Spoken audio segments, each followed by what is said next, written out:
আমরা শুরুতেই মহান আল্লাহ পাক রব্বুল ইজ্জত ওয়াল জালালের শাহী দরবারে যত কোটি শুকর আদায় করছি, যিনি আমাদেরকে পবিত্র রমাদানুল মুবারকের আজকের এই প্রথম জুমার নামাজ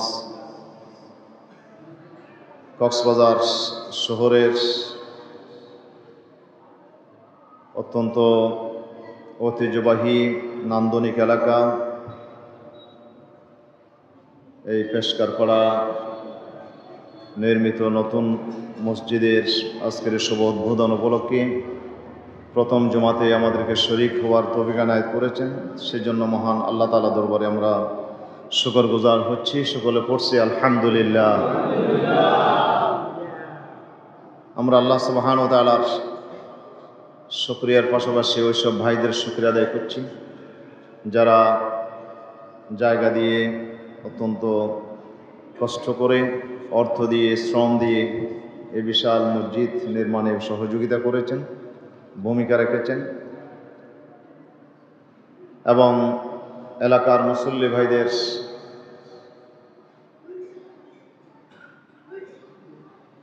অন্তর প্রশান্তি লাভ করে এরকম একটি নান্দনিক সুন্দর মসজিদ আমাদেরকে উপহার দিয়েছেন। আমরা তাদের জন্য দোয়া করছি, আল্লাহ তাআলা তাদের শ্রম, মেহনত, তাদের এই কোরবানি আল্লাহ তাআলা যেন কবুল করে নেন। আমরা সকলে বলি আমিন। আল্লাহ তাআলা যেন তাদেরকে দুনিয়া এবং আখিরাতে নেমুল বদল জাযায়ে খাইর, উত্তম প্রতিদান যেন আল্লাহ তাদেরকে দান করেন। এই মসজিদ যেন তাদের জন্য নাজাতের জরিয়া হয়ে যায় কিয়ামতের দিন, সেই জন্য আমরা দোয়া করছি, আল্লাহ তাআলা যেন কবুল করেন। আমরা সকলে বলি আমিন। তো আজকে আমরা সত্যি ভাগ্যবান, আমরা নতুন বাংলাদেশের প্রথম রমাদান আমরা পেয়েছি, যে রমাদানে আলহামদুলিল্লাহ ইতিমধ্যেই অন্যান্য রমাদানগুলোতে যেভাবে আমরা বিদ্যুতের যে আনাগোনা ছিল, বিদ্যুতের যেই কষ্ট মানুষ পেয়েছে সাহারিতে, ইফতারিতে, তারাবিতে, আমরা সেরকম কোনো কষ্ট এবার অনুভব করিনি, যেটি মিডিয়াতে আসছে বিভিন্নভাবে।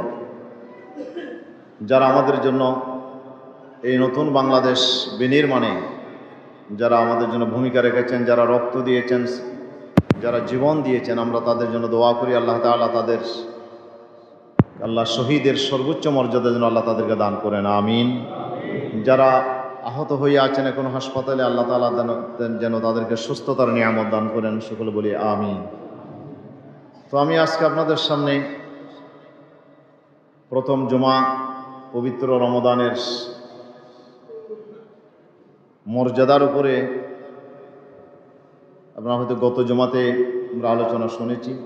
রমাদান হচ্ছে আল্লাহ সুবহানাহু ওয়া তাআলার শ্রেষ্ঠ একটি নিয়ামত, যে নিয়ামত আল্লাহ তাআলা শুধুমাত্র কেবলমাত্র একমাত্র উম্মতে মুহাম্মদী সাল্লাল্লাহু আলাইহি ওয়াসাল্লামকে আল্লাহ দান করেছেন। রমাদানের এক মাস সিয়াম অন্য কোনো উম্মতের উপর আল্লাহ ফরজ করে নাই।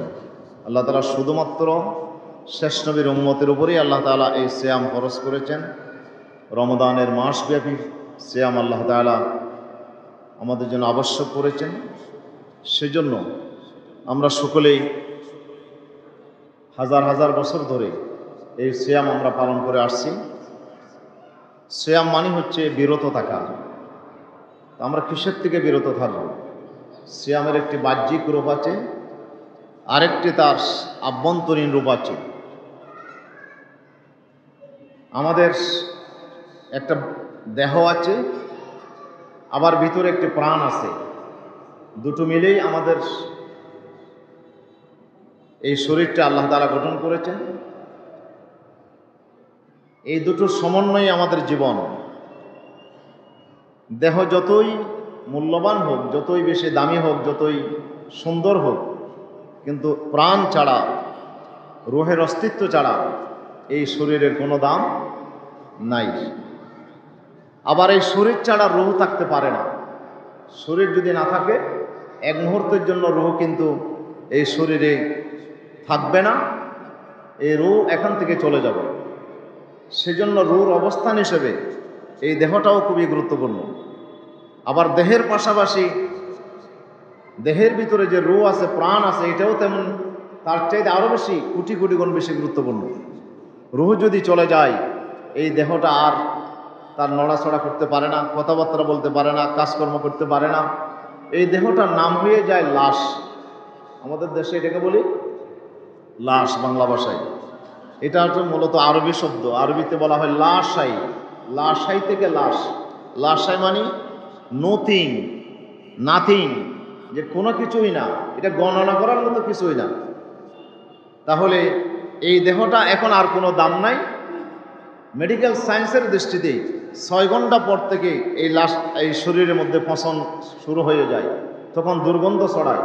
এই জন্য রাসূল সাল্লাল্লাহু আলাইহি ওয়াসাল্লাম বলেছেন যে মানুষ মারা গেলে যত তাড়াতাড়ি পারো এটাকে দাফন করে দাও, যেন দুর্গন্ধ ছড়ালে পরে মানুষ তার প্রতি ঘৃণা আসবে, তাকে মানুষ অপছন্দ করবে, তার জানাজায় আসবে না। এই জন্য যত তাড়াতাড়ি পারো তাকে দাফন করে দাও। প্রিয় উপস্থিতি, তাহলে 6 ঘন্টা পর থেকে একটা লাশের পছন্দ ধরে যায়, প্রাণ না থাকার কারণে, রূহ না থাকার কারণে। তাহলে রূহটা হচ্ছে কি আমাদের জীবনের জন্য, আমাদের শরীরের জন্য, এটা কার্যকারিতার জন্য রূহ হচ্ছে কি আসল। প্রিয় উপস্থিতি, ঠিক তেমনি ভাবে আমরা যে নামাজ পড়ি, নামাজের একটা দেহ আছে, নামাজের একটা রূহ আছে। দেহ হচ্ছে কি আমরা রুকু করি, সেজদা করি, আমরা দাঁড়াই, কেরাত করি, এগুলো হচ্ছে নামাজের দেহ। কিন্তু তার ভিতরে একটা রূহ আছে। সে রূহটা যদি না থাকে এই নামাজটার কোনো দাম থাকে না। মুনাফিকের নামাজও নামাজ পড়ে তারা, কিন্তু তাদের নামাজের ভিতরে রূহ থাকে না, তারা দেহ সর্বস্ব নামাজ পড়ে। এই জন্য আল্লাহ তাআলা বলছেন ফাওয়াইলুল লিল মুসাল্লিন আল্লাযীনা হুম আন সালাতিহিম সাহুন আল্লাযীনা হুম ইউরাউন। ওইসব নামাজীদের জন্য ওয়াইল বা ধ্বংস, দোজখ, যারা নামাজ পড়ে কিন্তু নামাজের প্রতি তারা গাফেল, অলস, এবং নামাজ তারা পালন করে ইউরাউন, সারা মানুষকে দেখানোর জন্য নামাজ পড়ে, আসলে মূলত নামাজের কোনো অনুভূতি তার ভিতর থাকে না। সেই জন্য আল্লাহ তাআলা বলছেন কদ আফলাহাল মুমিনুন আল্লাযীনা হুম ফি সলাতিহিম খাশিউন। ওইসব ঈমানদাররা সফলকাম হয়ে গেছে। কারা? আল্লাযীনা হুম ফি সলাতিহিম খাশিউন, যারা নামাজের মধ্যে অত্যন্ত বিনয় নম্রতা অবলম্বন করেছে। এবং সর্বশেষ ঈমানদারের গুণাবলী বর্ণনা করেছেন ওয়াল্লাযীনা হুম আলা সালাওয়াতিহিম ইউহাফিজুন, এবং যারা তাদের নামাজকে যারা হেফাজত করে। 7টা গুণ আল্লাহ বর্ণনা করেছেন মুমিনদের। তার ভিতরে প্রথমটি হচ্ছে নামাজ, শেষটা হচ্ছে নামাজ। প্রথমটা হচ্ছে নামাজের রূহ, আর শেষেরটা হচ্ছে নামাজের দেহ। আল্লাহ তাআলা দেহের উপরে নামাজের রূহকে আল্লাহ তাআলা অগ্রাধিকার দিয়েছেন, এই কারণে যেহেতু রূহ না থাকলে এই নামাজের কোনো দাম থাকে না। সেই জন্য আল্লাহ বলছেন যে ওইসব মুমিনরাই সফল কাম, যেসব মুমিনরা নামাজ আদায় করে, তবে তারা রূহ সহকারে নামাজ পড়ে, জীবন্ত নামাজ পড়ে, লাশের মতো নামাজ পড়ে না। তাদের নামাজের মধ্যে রূহ আছে, জীবন্ত নামাজ। যে নামাজ তার অন্তরটা সবসময় আল্লাহর সামনে, সে আল্লাহকে হাজরে নাজরে জানে, আল্লাহর ভয়ে সে ভীত সন্ত্রস্ত হয়ে নামাজ পড়ে। তাহলে এটা হচ্ছে কি নামাজের রূহ। আমরা আমাদের দেশে এখন ছবি তোলা অ্যাভেলেবেল হয়ে গেছে। ছবি তো আর ছবির মধ্যে সব আসে, কিন্তু এটাকে মানুষ বলা যায় না। এটা একটা দেহ। আপনি আপনার ছেলের জন্য একটা পুত্রবধূ আনবেন, এখন কেউ যদি একটা ফটো নিয়ে আসে, এটা কি আসলে বউ আনা হলো না। এটা তো একটা ফটো, এটা একটা ছবি। এই ছবি এটা এমনি কাজে আমরা লাগাই, কিন্তু এটার কোনো দাম নাই। আসল বডিটাই, আসল আপনার দেহটাই হচ্ছে দামি। সেজন্য নামাজের যেমন একটা রূহ আছে, ঠিক তেমনিভাবে আমরা যে সিয়াম পালন করি, এই সিয়ামের একটা রূহ আছে এবং আরেকটা দেহ আছে। দেহ কি? দেহ হচ্ছে যে আমরা খানাপিনা থেকে বিরত থাকলাম, যে রোজা শুরু করলাম, খানাপিনা বন্ধ, এরপরে আমার বৈধ স্ত্রীর কাছে আমি গেলাম না, আমি যৌন কাজ সম্পাদন করলাম না, এই যে সন্ধ্যা পর্যন্ত সুম্মা আতিম্মুস সিয়ামা ইলাল লাইল, আল্লাহ তাআলা বলছে রাত পর্যন্ত তোমরা এই রোজাকে পূর্ণ করো। তাহলে এই সিয়ামের একটি দেহ, এই দেহটা আমি পালন করলাম, খানাপিনা খেলাম না, বিবির কাছে গেলাম না, আমি সারাটা দিন আমি উপোস থাকলাম, এটি হচ্ছে নামাজের দেহ, আপনার রোজার দেহ। কিন্তু এই দেহের ভিতরে একটা রূহ আছে। এই রূহটা যদি আপনি পালন না করেন, তাহলে আপনার এই সিয়াম আপনার জন্য বেশি কার্যকর হবে না, কল্যাণকর হবে না। আল্লাহ রাসূল বলেছেন ক্বালান নবী সাল্লাল্লাহু আলাইহি ওয়াসাল্লাম মাল্লাম ইয়াদা কাওলা যুর ওয়াল আমালা বিহি ফালাইসা লিল্লাহি হাজা ফি আন ইয়াদা তুআমাহু ওয়া শারাবাহু। ওই ব্যক্তির রোজা রাখাতে আল্লাহর কোনো প্রয়োজন নাই, উপোস থাকাতে কোনো প্রয়োজন নাই। যেই লোক রোজা রাখলো বটে, কিন্তু রোজার দেহ পালন করলো, কিন্তু রোজার রুহকে সে অ্যাভয়েড করলো, রোজার রুহটাকে সে বাদ রেখেছে। রুহ কি? রুহ হচ্ছে শুধু খানা পিনা থেকে বিরত থাকা নয়, বরঞ্চ আল্লাহ তাআলার নিষিদ্ধ সমস্ত কাজ থেকে আপনাকে বিরত রাখার জন্যে মূলত রোজা। রোজা হচ্ছে আল্লাহর যত নিষিদ্ধ কাজ আছে সব কাজ থেকে আপনাকে বিরত থাকতে হবে। তো রোজা রাখলাম, নামাজ পড়লাম না, তো আমি কি করলাম? রোজা রাখছি তো কিন্তু নামাজ পড়ি নাই।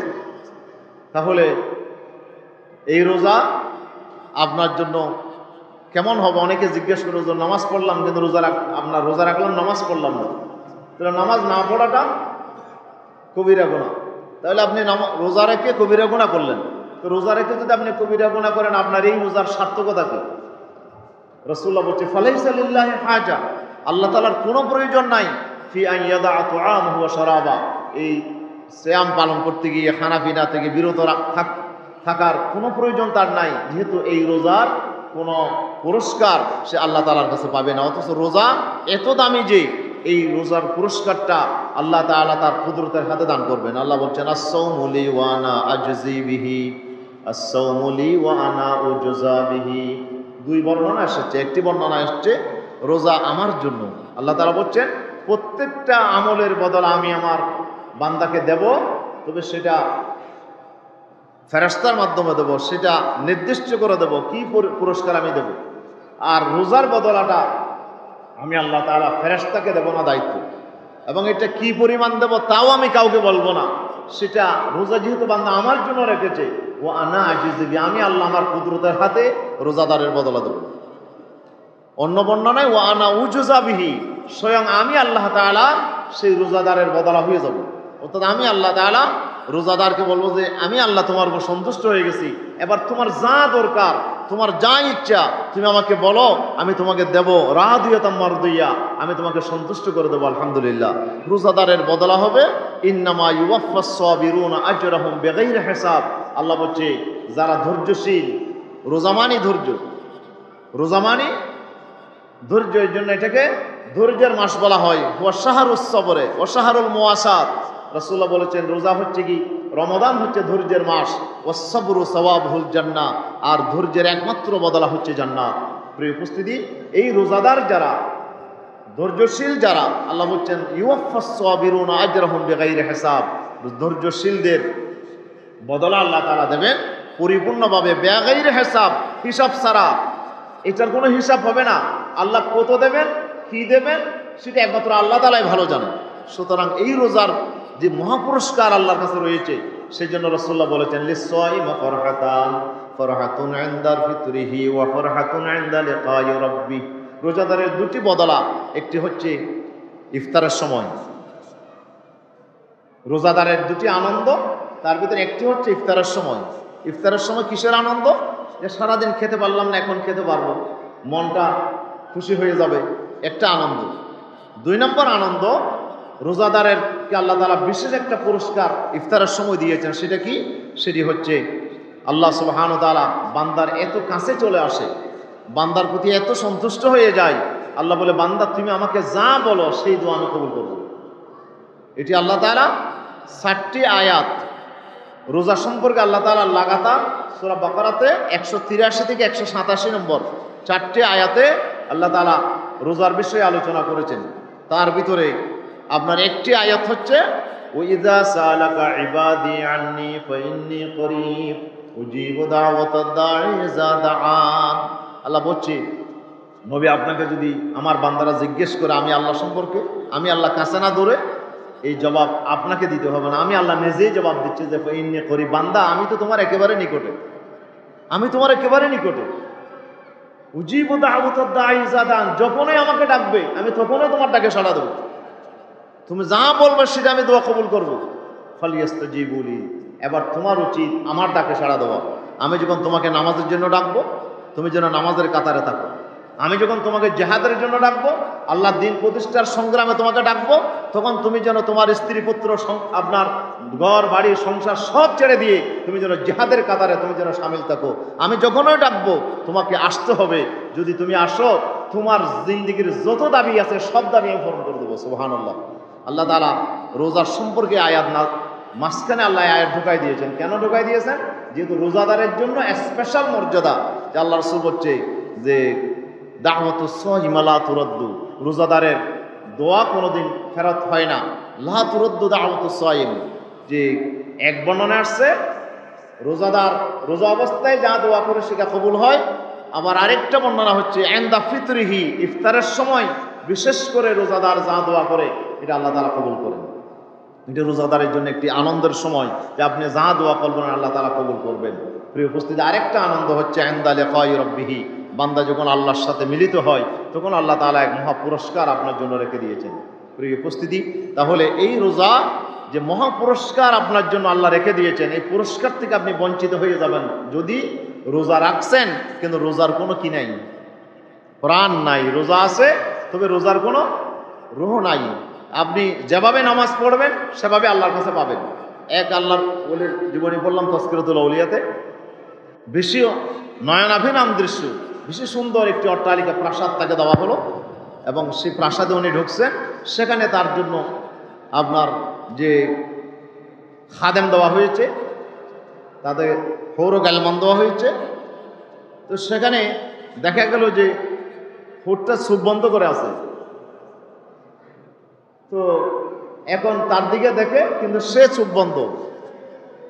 এবার তার দিকে দেখতে ভালো লাগছে যে আল্লাহ এটা কার জন্য, বলে এটা তোমার জন্য। তো আল্লাহ এরকম চোখ বন্ধ একটা হৌর গালমান তুমি দিলে কেমন? তুমি যে নামাজ পড়ার সময় চোখ বন্ধ করেছো, নামাজ পড়ার সময় চোখ বন্ধ করে নামাজ পড়ছো, এই জন্য তোমাকে আমি হুর দিয়েছি যে এটাও চোখ বন্ধ করা অবস্থায়। আপনি যে অবস্থায় নামাজ পড়বেন সেই অবস্থায় আপনাকে আল্লাহ তাআলা এই পুরস্কার আপনার জন্য আল্লাহ তাআলা রেখে দিয়েছেন।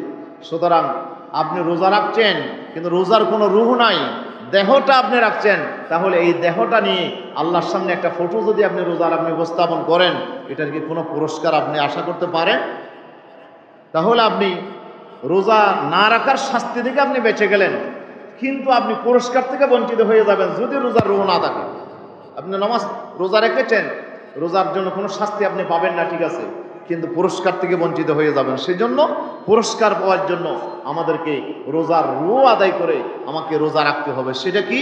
সেটা হচ্ছে যে আমি বৈধ কাজ থেকে শুধু বিরত থাকবো না। কেন বিরত থাকছি? আমি হানাফিনা থেকে, অথচ এটা তো আমার জন্য বৈধ ছিল। আমি বৈধ স্ত্রীর কাছে কেন যাচ্ছি না? এটা তো আমার জন্য বৈধ ছিল, যেহেতু আল্লাহ নিষেধ করেছেন। তো আল্লাহ নিষেধ করেছেন, এটা এই রমজানের সময়ে আল্লাহর এই বৈধ কাজটাকে আল্লাহ নিষেধ করেছেন বলে যদি আমি বিরত থাকি, তো আল্লাহ মিথ্যা কথা বলার অনুমতি কখন দিয়েছেন আপনাকে? আল্লাহ কি বলেন না মিথ্যা কথা বলিও না, সুদ খাইও না, ঘুষ খাইও না, দুর্নীতি করো না, ওজনে কম দিও না, তুমি গীবত করো না? কত যে নির্দেশ আল্লাহ তাআলা আপনাকে দিলেন, এগুলো তো সারা জীবনের জন্য। তা আপনি কি এই সমস্ত নিষিদ্ধ কাজ থেকে আপনি কি বিরত থাকেন? যদি আপনি বিরত না থাকেন তাহলে আপনার অবস্থা কীরকম? একজন লোক আপনার মদ খাচ্ছে, মদের বোতল নিয়ে, তো মদ যখন খাচ্ছে তো তার গোফের বাম্পার ছিল, মুসের বাম্পার, তো খাওয়ার সময় গোফ ওখানে ঢুকে যাচ্ছে মদের ভিতরে। তো হুজুরকে জিজ্ঞেস করে, হুজুর আমার তো একটা মশলা দরকার। বলে কি মশলা দরকার তোমার? বলে হুজুর আমি তো একটু লাল পানি খাই, তো খাওয়ার সময় আমার যে মুস মাঝে মাঝে ঢুকে যায় পানির মধ্যে, এটা কেমন হবে? এটা আমি তো একজনকে শুনছি নাকি মকরু হয়, পানি খাওয়ার সময় মুস ঢুকলে নাকি মকরু হয়। সে চিন্তা করতেছে কিসের? মকরু চিন্তা, কিন্তু খাচ্ছে কি? হারাম। খাচ্ছে হারাম, কিন্তু চিন্তা করতেছে মকরু। এখন আমাদের অবস্থা হচ্ছে সেরকম, এখন আমরা যে হালাল জিনিস থেকে আমি বিরত থাকলাম সারাদিন পর্যন্ত, অথচ এটা আমার জন্য সুবে সাদিকের আগ পর্যন্ত হালাল ছিল, সূর্য ডুবার সাথে সাথে আবার হালাল হয়ে যাবে, কিন্তু এই বৈধ জিনিস থেকে আমি বিরত থাকলাম, অথচ সারা জীবনের জন্য আল্লাহ যে কাজটা নিষেধ করলেন সেই কাজটা আমি সমানভাবে করে গেলাম। তাহলে আমার এই খানাপিনা থেকে বিরত থাকাতে আর কোনো উপকার হইল আমার? হলো না। প্রিয় উপস্থিতি, এই জন্য রোজার এই যে রোগ যেটা, প্রাণ যেটা, এটা হচ্ছে মূলত আসল রোজা। এই জন্য আল্লাহ তাআলা বলছেন কুতিবা আলাইকুমুস সিয়াম কামা কুতিবা আলাল্লাযিনা মিন ক্বাবলিকুম, রোজা তোমাদের উপর ফরজ করা হয়েছে, তোমাদের পূর্ববর্তীদের উপর রোজা ফরজ করা হয়েছিল। উদ্দেশ্য কি? লাআল্লাকুম তাত্তাকুন, যাতে তোমরা মুত্তাকি হতে পারো, যাতে তোমরা তাকওয়া অর্জন করতে পারো। তাকওয়া কি? তাকওয়া হচ্ছে কি আপনার যে বান্দা আল্লাহর নিষিদ্ধ কাজ থেকে বিরত থাকা, এটা হচ্ছে কি তাকওয়া। হযরত আলী কারামাল্লাহু ওয়াজহু তাকওয়ার সংজ্ঞা দিয়েছেন, তিনি বলছেন আল খাউফু মিনাল জালিল, আল খাউফু মিনাল জালিল ওয়াল আমালু বিত তানজিল ওয়াল কানাআতু বিল কালিল ওয়াল ইস্তি'দাদু লির রাহিল। তিনি বলছেন চারটি কাজ হচ্ছে তাকওয়া। একটি কাজ হচ্ছে, এক নাম্বার হচ্ছে আল খাউফু মিনাল জালিল, রাতে আঁধারে প্রকাশ্যে আপনার সব সময় প্রতি মুহূর্তে আল্লাহকে ভয় করা। দুনিয়ার কেউ দেখুক আর না দেখুক, আল্লাহ দেখতেছে, আল্লাহ আমার কথা শুনতেছে, আল্লাহকে ভয় করা। কোনো নেতাকে নয়, কোনো মানুষকে নয়, কোনো আপনার পুলিশকে নয়, কোনো অফিসারকে নয়, আমি ভয় করবো একমাত্র আল্লাহ তাআলাকে। আল্লাহর ভয়, এটা হচ্ছে এক নাম্বার। দুই নাম্বার ওয়াল আমালু বিত তানজিল, আল্লাহ তাআলা যে কোরআনের মধ্যে যে আদেশ নিষেধ দিয়েছেন, আল্লাহ যে শরীয়ত দিয়েছেন, এই শরীয়ত মতো আমল করা।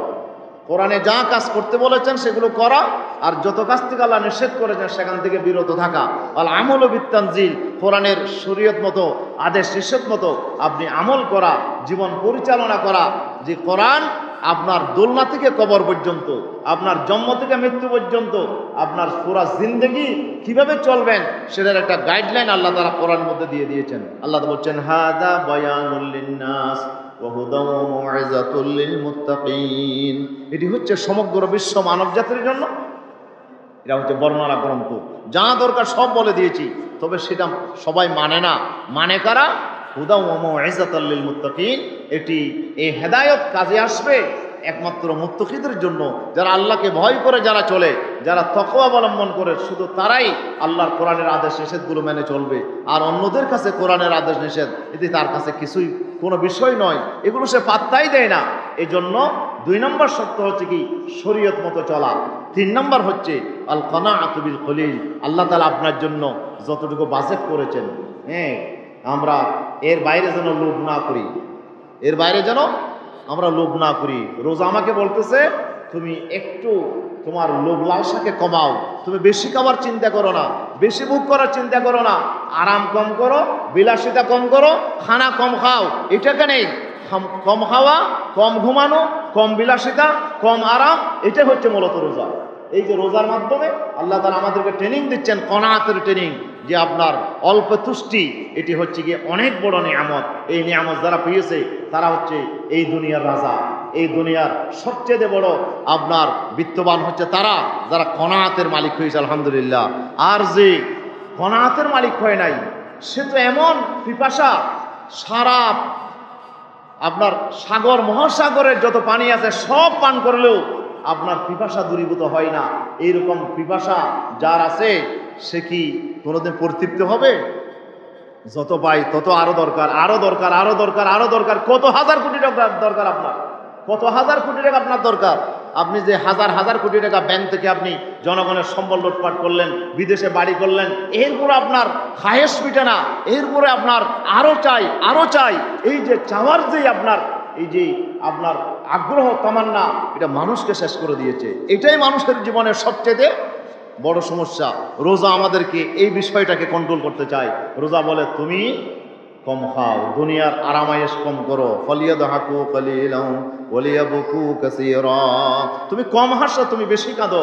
এই দুনিয়ার জীবনটা ক্ষণস্থায়ী জীবন, অল্প দিনের জন্য আল্লাহ তোমাকে দুনিয়াতে পাঠিয়েছেন, সুতরাং তুমি এখানে কম খাও। এই কম খাওয়াটা, কম নেওয়াটা, এটা তোমার জন্য, এটা হচ্ছে তাকওয়া। তাকওয়া কাকে বলে? তাকওয়া মানে আমরা মনে করি যে একটা টুপি দিলে, পাগড়ি দিলে, লম্বা জুব্বা পরলে, হাতে তসবিহ রাখলে, হাতে একটা লাঠি রাখলে, এটা তো বিশাল বড় মুত্তাকি পরহেজগার। আল্লাহ রাসূল বলেন না, এটা মুত্তাকি পরহেজগার না। আত্তাকওয়া হা হুনা, আত্তাকওয়া হা হুনা, আত্তাকওয়া হা হুনা ওয়া আশারা ইলা সাদরিহি, রাসূলুল্লাহ 3 বার বললেন তাকওয়া কোথায় থাকে জানো? তাকওয়া সিনার ভিতরে, এই কলমের ভিতরে তাকওয়া থাকে, এখানে তাকওয়া থাকে, এখানে তাকওয়া থাকে। রাসূলুল্লাহ 3 বার বললেন আর সিনার দিকে ইশারা করলেন। তাকওয়া মাথায় থাকে না, তাকওয়া গায়ে থাকে না, তাকওয়া হাতে থাকে না, তাকওয়া আপনার মুখের মধ্যে লা ইলাহা ইল্লাল্লাহ জিকিরের মধ্যে তাকওয়া থাকে না। তাকওয়া কোথায়? তাকওয়া হচ্ছে আপনার অন্তরের ভিতরে। সুবহানাল্লাহ। আপনার অন্তরের মধ্যে যদি আল্লাহর ভয় চলে আসে, তখন আপনি যে কোনো মুহূর্তে আপনি আল্লাহর নিষিদ্ধ কাজ থেকে আপনি বিরত থাকবেন। প্রিয় উপস্থিতি, আল কনাআতু মিনাল কলিল, এই যে অল্প তুষ্টি, এটি হচ্ছে মূলত তাকওয়ার একটা উপাদান। এই অল্প তুষ্টি যারা অর্জন করেছে, যা আছে আজকে আলহামদুলিল্লাহ, আমার বেশি দরকার না, আজকে শাক পেয়েছে আলহামদুলিল্লাহ, আমি সানন্দে আল্লাহ আমার জন্য বরাদ্দ করেছেন, এটার উপর আমি সন্তুষ্ট আলহামদুলিল্লাহ। আজকে মাছ পেয়েছে আলহামদুলিল্লাহ, আজকে গোস্ত পেয়েছে আলহামদুলিল্লাহ, আজকে যা পাইলাম আমার জন্য আল্লাহ যা বরাদ্দ করেছেন আলহামদুলিল্লাহ, এরপর আপনি সন্তুষ্ট। আপনি আর বেশি পাওয়ার চেষ্টা করেন না, বেশি লোভ করার চেষ্টা করেন না। লোভে পাপ, পাপে মৃত্যু। লোভ আপনাকে পাপের দিকে নিয়ে যাবে, আর পাপ আপনাকে মৃত্যুর দিকে নিয়ে যাবে, আপনার ধ্বংসের দিকে নিয়ে যাবে। সেজন্য বেশি লোভ, অতি লোভ থেকে আমাদেরকে বিরত রাখার জন্য রমজানের রোজা আমাদের জন্য এসেছে। প্রিয় উপস্থিতি, এটা আমাদেরকে তাকওয়া সৃষ্টি করে। এরপরে 4 নম্বর হচ্ছে আল ইস্তিআদাদুল রাহিল, সবসময় মৃত্যুর জন্য প্রস্তুত থাকা। সবসময় মৃত্যুর জন্য প্রস্তুত থাকা। মৃত্যু মানে কি?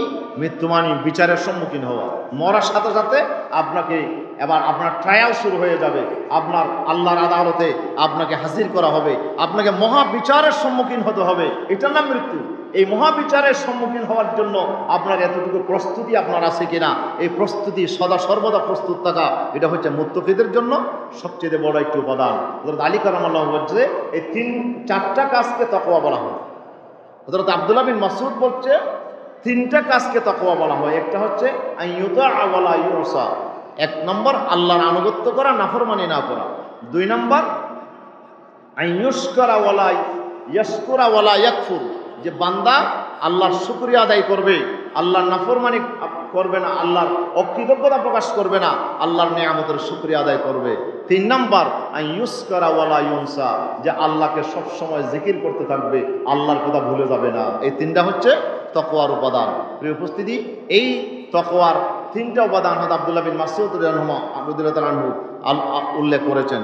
প্রিয়, এরপর হযরত উবাই বিন কাব রাদিয়াল্লাহু আনহুকে যখন হযরত ওমর প্রশ্ন করেছেন তাকওয়া কাকে বলা হয়, তখন হযরত ওমর বললেন যে, হযরত উবাই বিন কাব বললেন, ওমর তুমি কি কোনোদিন আমার সালাক্তা তরিকান যাতা আশওয়াকিন, তুমি কি এমন কোন রাস্তা দিয়ে গেছো যে রাস্তার 2 পাশে কাঁটা আছে? বলে হ্যাঁ গেছি। তো বলে কেমনে গেছো? বলে সম্মার্ত ওয়াস্তাহাত্তু, আমি আমার কাপড় চোপড় ভালো করে বেঁধে ফেলেছি, যেন বাতাসে উড়াইয়া কাপড় যেন কাঁটার মধ্যে লাগিয়ে না দেয়। কাঁটার মধ্যে যদি লাগিয়ে দেয় তাহলে তো আমি আর যাইতে পারবো না। এই কাঁটা থেকে আপনার কাপড় ছাড়াইতে তো আমার সময় চলে যাবে, আমার কাপড় ছিঁড়ে যাবে। এই জন্য আমি প্রথমে কাপড়টাকে ভালো করে বেঁধে ফেলেছি। এরপরে ওয়াস্তাহাত্তু, সর্বদা সতর্ক থেকেছি কোনো কাপড় আমার কাপড় কাঁটার মধ্যে লাগতেছে কিনা, যেহেতু সরু রাস্তা, ছোট্ট রাস্তা, দুদিকেই কাঁটা, যে কোনো মুহূর্তে কাঁটা আমার কাপড়ে লাগতে পারে। এই যে সতর্কতা অবলম্বন করেছো, এটার নাম তাকওয়া, এটার নাম তাকওয়া। প্রিয় উপস্থিতি, আজকে সেই তাকওয়াকে আমার ভিতর সৃষ্টি হয়েছে। আল্লাহ বলছে, আমি অনেক আলোচনা, সময়ের অভাবে আলোচনা লম্বা করার সুযোগ নেই। আমি আপনাদের কাছে যে বিষয়টা তুলে ধরতে চাই, রোজার রুহ হচ্ছে তাকওয়া অবলম্বন করা। রোজার আসল উদ্দেশ্য হচ্ছে আপনি মুত্তাকি হওয়া, আপনি আল্লাহর এই তাকওয়ার গুণে গুণান্বিত হওয়াটাই হচ্ছে রোজার আসল রুহ বা প্রাণ। এখন আমাদের ভিতর কি সেই প্রাণ অর্জিত হচ্ছে না। যদি না হওয়ার কারণে আজকে এই রোজা অবস্থায় আমরা দেখতে পাচ্ছি যে কত বড় বড় অঘটনগুলো এই রোজাতে ঘটতেছে। আপনি মিডিয়া খুললেই আপনি অবাক হয়ে যাবেন যে ছিনতাই, ডাকাতি, সন্ত্রাস, কীভাবে আপনার গণপিটুনি দিয়ে মানুষ মেরে ফেলতেছে এই রোজার মধ্যে। একজন সে হোক না, তাকে মেরে ফেলার অধিকারটা আমাকে দেয় নাই, সে যত বড়ই অপরাধী হোক, কিন্তু সে তো বিচারের সম্মুখীন হবে। বিচার আদালতে যদি অপরাধ তাকে আপনার মেরে ফেলার, ফাঁসি দেওয়ার যদি প্রয়োজন মনে করে, সেটা আদালতের বিষয়, কিন্তু আমাকে আপনাকে তো মারার কোনো অধিকার দেয় নাই। আপনি যে একজন মানুষকে মেরে ফেলতেছেন, এই অধিকার আপনাকে কে দিল? সে তো একজন মানুষ। অপরাধী বা সে অন্য দল, সেগুলো বাইরের পরের বিষয়, সে তো একজন মানুষ হিসেবে তো তাকে সম্মান করা দরকার ছিল। আজকের এই রোজার দিনে কীরকমভাবে একজন অপরজনকে আমরা দিন দুপুরে আমরা লাঠি দিয়ে মেরে আমরা কিভাবে হত্যা করছি, এই যে বিভৎস দৃশ্য, এটা কি কোনো মুসলিম দেশের জন্য এটা মানায়? এটা কি মুসলিম দেশ না অমুসলিম দেশ, সেটা আজকে আমরা পার্থক্য করতে পারছি না। প্রিয় উপস্থিতি, এই রমজানের দিনেও আমরা সে অপরাধ থেকে আজকে এখনো আমরা বিরত নয়। রমজানের দিনেও আমরা দ্রব্যমূল্য বাড়িয়ে দিতে আমরা সেখান থেকে বিরত হতে পারছি না। এখনো আমরা মজুদদারি ব্যবসা আমরা চালাতে পারছি না। এক দোকানে গেল, বলে কি তৈল, এই যে সয়াবিন তৈল আছে, বলে কিছু নাই। যখন আপনার তল্লাশি করা হলো 200 ব্যাগের উপরে সয়াবিন তেল পাওয়া যায়। তো কেন আপনি এভাবে তেল আপনি মজুদ রেখে আপনি দাম বাড়াবেন? আপনি এই যে ব্যবসা করতেছেন, এগুলো সব হারাম। এই হারামের টাকা দিয়ে আপনি ইবাদত করলে কিছুই কবুল হবে না। প্রিয় উপস্থিতি, এই যে আপনি মজুদদারি ব্যবসা করছেন, এখান থেকে বিরত থাকার জন্য রোজা। আপনি মানুষকে কষ্ট দেবেন না, মানুষের হক আপনি নষ্ট করবেন না। আপনি আল্লাহর কাছে, এই দুনিয়ার জীবন অল্প দিনের, এই অল্প দিন পরে আপনাকে আল্লাহর আদালতে হাজির হতে হবে। এই জন্য মৃত্যুর জন্য আপনাকে প্রস্তুতি গ্রহণ করতে হবে। প্রিয় উপস্থিতি, এই যে তাকওয়া অর্জন করা, তাকওয়ার একটা সমাজ গঠন করাটাই হচ্ছে রোজার উদ্দেশ্য। আল্লাহ তাআলা এমন বলে নাই যে বছরে 1 মাস রোজা রাখলে সবার হয়ে যাবে, যে কোনো দিন ইচ্ছা বছরে 1 মাস রোজা রাখবে। এই কথা কি আল্লাহ বলছে? আল্লাহ এই কথা বলে না। আল্লাহ বলছে যে রমজান একটা মাস নির্দিষ্ট করে দিলাম, এই মাসের শুরু থেকে শেষ পর্যন্ত সারা দুনিয়ার, পৃথিবীর এই মাথা থেকে ওই মাথা পর্যন্ত, পৃথিবীর যেখানেই মুসলমান আছো সেখানে একসাথে এই রোজা রাখতে হবে। সুবহানাল্লাহ। তাহলে একসাথে রোজা রাখতে কেন হবে? যেহেতু একসাথে রাখলে 2টা লাভ। একটা লাভ হচ্ছে, যত কঠিন কাজ হোক একসাথে যদি সবাই করে, অনেক মানুষ যদি একসাথে করে, তাহলে কাজটা কি হয়ে যায়? সহজ হয়ে যায়। আপনাকে যদি একা বলা হয় যে আপনি রামুহেটে যাইতে হবে, আপনি কি যাইতে পারবেন? এখানে বড় বাজারে যাইতে পারেন না রিক্সা ছাড়া, আপনি কেমনে রামু যাবেন? কিন্তু যদি বলে যে না, আমরা 1000-2000 মানুষ একসাথে সবাই আমরা মিছিল করে কোথায় যাব? রামু যাব। দেখবেন যে আপনি মিছিলের আগে আগে আপনি হাঁটতেছেন, আপনার কোনো কষ্ট হয় নাই। যদি 1000 মানুষ সবাই হাঁটতেছে, এই জন্য এটা আপনার জন্য কষ্ট নয়। এই জন্য সারা দুনিয়ার মানুষ একসাথে যদি রোজা রাখে, 1 মাসের রোজার কষ্ট অনুভব হবে না। সেই জন্য আল্লাহ তাআলা বলছে তুমি একসাথে রোজা রাখো। 2 নম্বর, একসাথে রোজা রাখতে কেন বলেছে? আল্লাহ তাআলা সামাজিক কল্যাণটা আল্লাহ তাআলা টার্গেট করেছে। এমন একটা সমাজ আল্লাহ তাআলা প্রতিষ্ঠা করতে চায় যে সমাজটা হবে অপরাধ মুক্ত, যে সমাজের মধ্যে কোনো অপরাধ থাকবে না। যেহেতু রোজাদার কোনো অপরাধে জড়াইতে পারে না, রোজাদার মিথ্যে কথা বলতে পারে না, ওজনে কম দিতে পারে না, গীবত করতে পারে না, রোজাদার একজনকে খুন করতে পারে না, গালিগালাজ করতে পারে না, অশ্লীল ভাষায় আপনার কাউকে অপমান করতে পারে না, রোজাদার আরেকজনের হক নষ্ট করতে পারে না। এই জন্য রোজাদার যে রোজা রাখবে, প্রেসিডেন্ট থেকে শুরু করে সুইপার পর্যন্ত সবাই রোজা রাখবে। সুবহানাল্লাহ। যুবক, তরুণ, বৃদ্ধ, আবাল, বৃদ্ধ বনিতা, শুধু নাবালেগ ছাড়া সবাই রোজা রাখবে। আর মুসলমান সমাজের ভিতরে আপনার নাবালেগ শিশু সন্তানেরাও তারাও রোজা রাখার অভ্যস্ত। 7 বছর 6 বছর বয়স হয়ে গেলে তারাও রোজা রাখতেছে। আলহামদুলিল্লাহ, পুরো মুসলিম উম্মাহ এই রোজা রাখতেছে একসাথে। তাহলে রোজা একসাথে রাখা মানে একসাথে সব অপরাধ থেকে একটা সমাজ কি হয়ে গেল? মুক্ত হয়ে গেল না? একটা সমাজ মুক্ত হয়ে গেল। তাহলে এই রোজা এসেছে আমাদেরকে একটি তাকওয়ার সমাজ গঠন করার জন্য, যে আমার প্রেসিডেন্ট থেকে শুরু করে, জজ থেকে শুরু করে, বিচারপতি থেকে শুরু করে, আপনার ডিসি, এসপি, প্রশাসনের যত আছে সবাই একসাথে, শ্রমিক লেভেল থেকে শুরু করে একসাথে সমগ্র মুসলিম উম্মাহ এই রোজার মাধ্যমে তার একটা চরিত্রের পরিশুদ্ধি অর্জন করবে। আলহামদুলিল্লাহ। এই রোজা এসেছে মূলত আমাদেরকে পাক এবং সাফ করে দেওয়ার জন্য, আমাদেরকে পরিশুদ্ধ করার জন্য। রোজা সব ক্ষেত্রে পরিশুদ্ধি হচ্ছে তার টার্গেট। একদিকে আমার শরীরকে পরিশুদ্ধ করে, কেমনে? যে একসাথে 12 থেকে 15 ঘন্টা আপনি না খেয়ে থাকলেন, খানা পিনা সব বন্ধ, তো কিন্তু আপনার মেশিন তো চালু আছে, আপনার মেশিন চালু আছে। তো এই মেশিন কি কাজ করবে? এই মেশিনটা সারা বছর যে আপনি খেয়েছেন, খাওয়ার পরে অনেক অতিরিক্ত খাবার আপনার বর্জ্য আপনার শরীরের মধ্যে রয়ে গেছে, চর্বি হয়ে গেছে, পচা অনেক কিছু হয়ে গেছে, অনেক আবর্জনা আপনার শরীরের মধ্যে জমে গেছে। একটা টেবিল আপনার 1 মাস পরিষ্কার না করলে দেখেন তো কত আবর্জনা হয়ে যায়। একটা আঙ্গিনা আপনি পরিষ্কার না করলে কত আবর্জনা হয়ে যায়। এই শরীরটা 1 বছর পর্যন্ত খাইতে খাইতে আপনি এখানে অনেক আবর্জনা জমা করেছেন, টক্সিন জমা হয়ে গেছে। এই টক্সিন থেকে আপনার শরীরকে মুক্ত করার জন্য 1 মাসের রোজা। সুবহানাল্লাহ। 1 মাস ব্যাপী আপনি রোজা রাখলে 15 ঘন্টা পর্যন্ত যদি আপনি না খেয়ে থাকেন, তাহলে আপনার শরীরের অর্গানগুলো তো কাজ করতেছে। তো এখন খানা পাচ্ছে না হজম করার জন্য কি হজম করবে? চর্বি হজম করবে, পচা আবর্জনা যা আছে এগুলো সে হজম করে ফেলবে, সব জ্বালিয়ে পুড়িয়ে সারখার করে দেবে। আপনার শরীরটাকে 1 মাস পরে এটা একটা পরিশুদ্ধ শরীর হিসাবে আপনাকে উপহার দেবে। আলহামদুলিল্লাহ। এই জন্য রাসূলুল্লাহ বলেছেন ইন্না লিকুল্লি শাইইন যাকাতুন ওয়া যাকাতুল জাসাদিস সাওম। রাসূলুল্লাহ বলছে প্রত্যেকটা জিনিসের যাকাত আছে, আর শরীরের যাকাত হচ্ছে রোজা। শরীরের যাকাত হচ্ছে রোজা। রোজা রাখলে আপনার শরীরটা পাক পবিত্র হয়ে গেল, আলহামদুলিল্লাহ। তো আমরা এই রোজার মাধ্যমে আপনার শরীর পাক হয়ে গেল, আপনার শরীরের অনেক রোগ ব্যাধি থেকে আপনি হেফাজত থাকবেন ইনশাআল্লাহ। আপনি যদি শুধু 1 মাস নয়, প্রতি মাসে, মহাত্মা গান্ধী বলতেছে একজন মানুষ যদি সুস্থ থাকতে চায় প্রতি মাসে তার 3 দিন উপবাস থাকা দরকার। 3 দিন উপবাস থাকতে হবে। রাসূল ইসলামের সুন্নাহ ছিল প্রতি মাসে 13, 14, 15, 3 দিন রাসূলুল্লাহ কি রাখতেন? রোজা রাখতেন। আমরা কমপক্ষে এই মাস চলে গেলেও আমরা প্রতি মাসে যদি 3টা রোজা রাখি, আপনি সুস্থ থাকবেন ইনশাআল্লাহ। আপনি কঠিন রোগ ব্যাধি থেকে আল্লাহ আপনাকে হেফাজত করবেন। আপনার ডায়াবেটিস হবে না, আপনার গ্যাস্ট্রিক, আপনার আরও যত প্রকারের কঠিন রোগ ব্যাধি আছে সেগুলো থেকে আপনি হেফাজত থাকবেন। আমরা তো রোজা রাখি না, আমরা তো এখন 1 মাসটাও আমাদের জন্য কষ্ট হয়ে যাচ্ছে, অথচ আমার শরীর সুস্থ থাকার জন্য আমাকে একটু রেস্ট নিতে হবে, আমাকে একটু রেস্ট নিতে হবে, আমার এই শরীরটাকে একটু রেস্ট দিতে হবে। এই রেস্টের নাম হচ্ছে রোজা। এই রোজাটা যদি আমি রাখি তাহলে আমার শরীর সুস্থ থাকবে ইনশাআল্লাহ।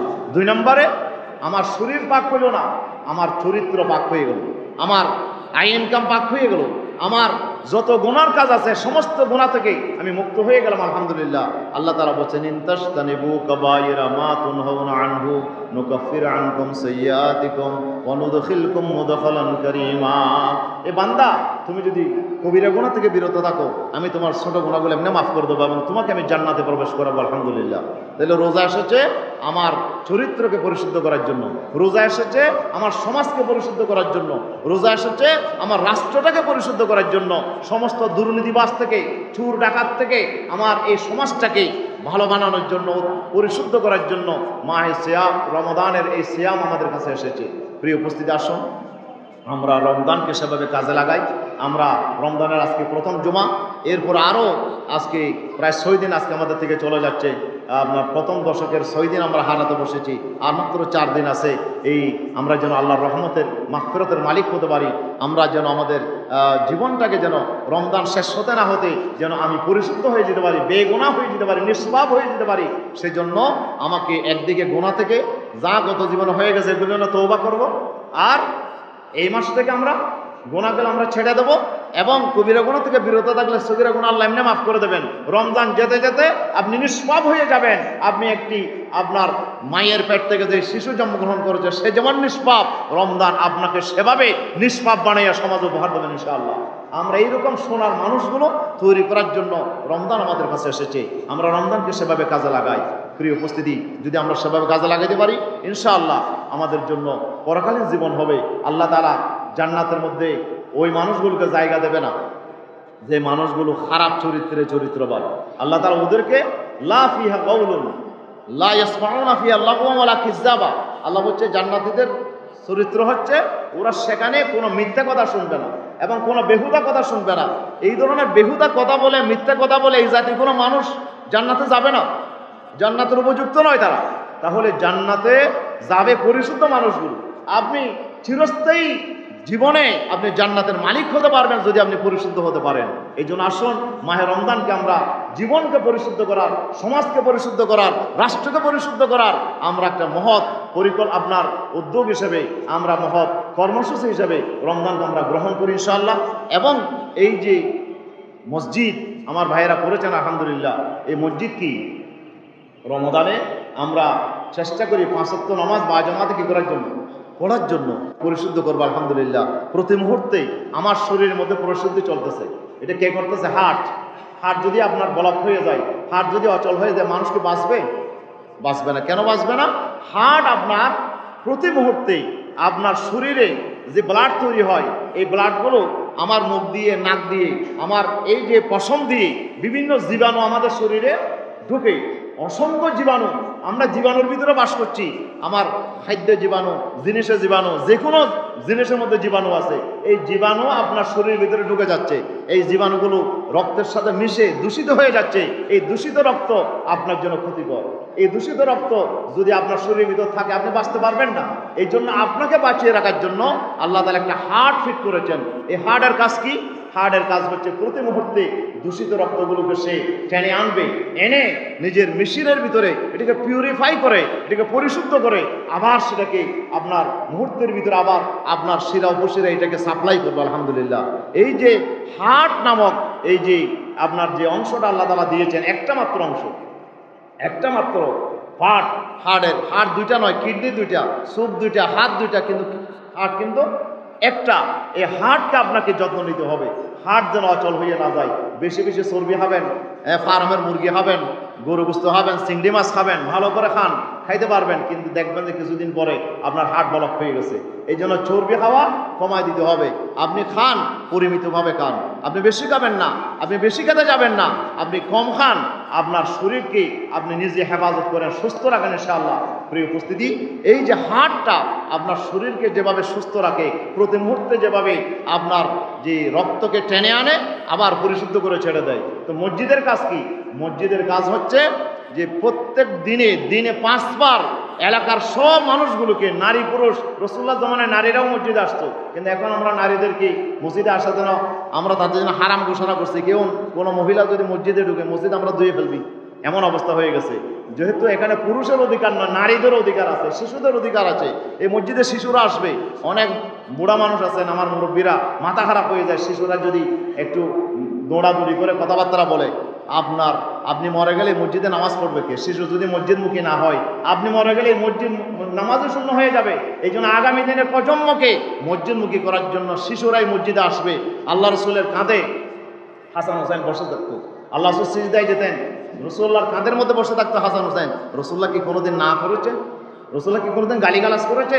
আপনি এত বড় মুসল্লি হয়ে গেলেন, শিশুরা একটু আওয়াজ করলে আপনার মাথা খারাপ হয়ে যায়, আপনি তাদেরকে কান ধরে মসজিদ থেকে বের করে দেন। আপনি তো ইসলামের বড় ক্ষতি করেছেন, আপনি ইসলামের বড় ক্ষতি করেছেন। এই মসজিদ যেমন পুরুষের, এই মসজিদ তেমন মহিলা, এই মসজিদ তেমন শিশুর। এই এলাকার প্রত্যেকটা মুসলমানের প্রবেশাধিকারী মসজিদে আছে। এই মসজিদ কি জন্য? মসজিদ হচ্ছে একটা পিউরিফাই মেশিন, এটি হচ্ছে একটা পরিশুদ্ধ করার মেশিন। আপনার সমাজের ডিসি থেকে, এসপি থেকে শুরু করে, প্রেসিডেন্ট থেকে শুরু করে সবাই ডেলি 5 বার এই মসজিদে আসবে এবং এখান থেকে চলে যাবে। তো মসজিদ কি করে? মসজিদ আপনাকে পরিশুদ্ধ করে। আলহামদুলিল্লাহ। মসজিদ আপনার ভিতরে আল্লাহর ভয় সৃষ্টি করে। নামাজ, এই নামাজই, এই ডিসি সাহেব যদি নামাজ পড়ে, এসপি সাহেব যদি নামাজ পড়ে, প্রেসিডেন্ট যদি নামাজ পড়ে, উনি কি আর চুরি করতে পারবে? উনি কি আর ঘুষ দিতে পারবে? উনি কি আর মানুষ খুন করতে পারবে? উনি কি আর জুলুম করতে পারবে? এই পরিশুদ্ধ মানুষটা তৈরি করার জন্য মসজিদ। এই জন্য এই মসজিদ ছাড়া মুসলমানের ঈমান বাঁচতে পারে না। এই মসজিদ যারা করেন তারা আল্লাহর কাছে বড়ই প্রিয়। এই জন্য রাসূলুল্লাহ বলেছেন, মান বানা লিল্লাহি মসজিদা ওয়ালাউ কামাফহাসা কাতাতিন বানাল্লাহু লাহু বাইতান ফিল জান্নাহ। একটা মসজিদ কেউ তৈরি করলো, কত? একটা ছোট্ট পাখির বাসা পরিমাণও যদি একটা ছোট মসজিদ যদি কেউ বানায়, রাসূলুল্লাহ বলছে আল্লাহ তার জন্য বিশাল একটা ঘর জান্নাতে তৈরি করবে ইনশাআল্লাহ। আজকে যারা মসজিদ তৈরি করলেন, আলহামদুলিল্লাহ, তারা আল্লাহর প্রিয় বান্দা, তারা আল্লাহ তাআলার তাদের এই উদ্যোগকে আল্লাহ যেন কবুল করে নেন, আমিন। আল্লাহর কাছে আমরা দোয়া করব, তো এই মসজিদ যেন এলাকার প্রত্যেকটা মুসলমানকে যেন পরিশুদ্ধ করার কাজে আপনার ব্যবহৃত হয়, সেই জন্য আমরা মসজিদকে কাজে লাগাই। এই মসজিদে এমন একজন খতিব দরকার, এমন একজন আলোচক দরকার যিনি কোরআন হাদিসের যথেষ্ট জ্ঞান রাখেন। আমরা কিন্তু বছরের মাথায় একবার মাহফিল করি, একবার কিন্তু আমরা মাহফিল করি। ওই মাহফিলে কিন্তু আমরা ডাকার বক্তা না হইলে আমরা মাহফিল দেই না। ওখানে আমরা প্রয়োজন 1 লাখ খরচ হোক আমরা আনবো, মানুষ বেশি হবে, একদিন ওয়াজ শুনলে চলে গেল। কিন্তু আপনি যদি একজন খতিব রাখেন, ভালো মানের একজন খতিব যদি আপনি মসজিদে রাখেন, প্রতি সপ্তাহে আপনি কোরআন হাদিসের যে জ্ঞান আপনি শুনবেন, আপনি কি একদিনের 1 ঘন্টা 2 ঘন্টার ওয়াজ, এটা কি সম্ভব না। অথচ ওই 1 ঘন্টার ওয়াজ করার জন্য 1 লাখ টাকা দিলেন, কিন্তু একজন ভালো মানের খতিবকে আপনি 10,000 15,000 টাকা দিতে আপনার কষ্ট লাগে। কেন আপনার কষ্ট লাগে? আপনি সারা বছর মিলে আপনি 1 লাখ টাকা দেন, একদম ভালো মানের খতিব আপনি রাখেন, কোরআন হাদিস আপনি শিখেন, কিন্তু আমরা সেদিকে যাই না। আমরা তো উল্টো পথে হাঁটতে চাই, আমরা উল্টো পথে যেতে চাই, আমরা সোজা পথে যেতে চাই না। এটি হলো আমাদের জন্য বড় সমস্যা। এই জন্য গোটা জাতি আজকে অজ্ঞতার আপনার মহাসাগরে আজকে ডুবে আছে। এই জন্য জাতিকে অজ্ঞতার সাগর থেকে ডুবন্ত অবস্থা থেকে মুক্ত করার জন্য একজন ভালো মানের খতিব দরকার। মসজিদ শুধু করলেই হবে না, এই মসজিদকে আবাদ রাখার জন্য এবং এই মসজিদের মাধ্যমে পুরো এলাকাকে আবাদ করার জন্য একজন ভালো মানের দক্ষ আলেমকে আপনার খতিব হিসেবে নিয়োগ দেওয়া দরকার। আপনি চিন্তা করেন, বাছাই করেন, ভালো মানের একজন খতিব রাখেন যিনি নামাজ পড়াবে এবং জনগণকে ইসলামের ব্যাপারে, দেশ এবং সমাজের আপনার বর্তমান পরিস্থিতির উপরে কথা বলতে পারে, এরকম একজন ভালো মানের আলোচক যদি হয়, ইনশাআল্লাহ এই সমাজটা এই মসজিদের মাধ্যমে পরিশুদ্ধ হবে ইনশাআল্লাহ। আল্লাহ আমাদেরকে তৌফিক দান করুন, আমিন।